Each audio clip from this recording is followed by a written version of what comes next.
And then I'm like, this baby motherfucker better not blow up by nuclear shit, or I'm gonna go loco. মৃত্যু পরোয়ানা মাথায় নিয়েই আপোষ না করার হুঁশিয়ারি দিলেন ইরানের সর্বোচ্চ নেতা আয়াতুল্লাহ আল খামেনি।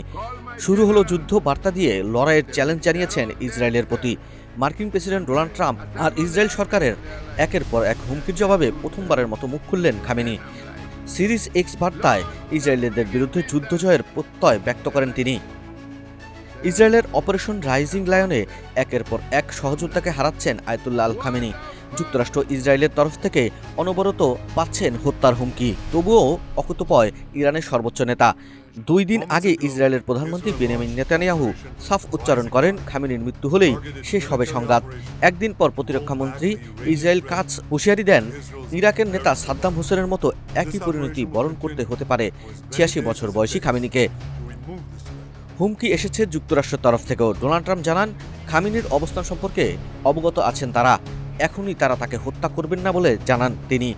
এখনই তাকে হত্যা করবেন না বলেও ধৈর্যের বাঁধ ভেঙে যাচ্ছে বলে মন্তব্য করেন মার্কিন প্রেসিডেন্ট। ক্রমাগত এসব হুমকি ধামকির পরিপ্রেক্ষিতে প্রথমবারের মতো মুখ খুললেন ইরানের সর্বোচ্চ ধর্মীয় নেতা আয়াতুল্লাহ আল খামেনি। একের পর এক বার্তা দেন এক্স হ্যান্ডেলে। ইসরায়েলিদের সাথে কখনই আপোষ করবেন না বলে জানিয়ে পোস্ট দেন তিনি। ইসরায়েলিদের কোনো ছাড় দেওয়া হবে না বলেও জানান তিনি। আরেক পোস্টে মহানবী হযরত মুহাম্মদ সাল্লাল্লাহু আলাইহি সাল্লামের চাচাতো ভাই এবং ইসলামের চতুর্থ খলিফা হযরত আলীকে স্মরণ করেন খামেনি। বলেন, সম্মানিত হায়দারের নামে যুদ্ধ শুরু হলো। নিজের তরোয়াল জুলফিকার নিয়েই খাইবারে ফিরেছেন আলী। আরবে ইহুদিদের শক্ত অবস্থান ছিল খাইবারে। ইসলামের ইতিহাসে অত্যন্ত গুরুত্বপূর্ণ এক যুদ্ধের পর অঞ্চলটি জয় করেছিলেন ইমাম হযরত আলী রাদিয়াল্লাহু আনহু। হায়দার নামেও যিনি পরিচিত। সুরক্ষিত এক শহর আক্রান্ত। পোস্টের সাথে এমন একটি ছবিও জুড়ে দেন খামেনি।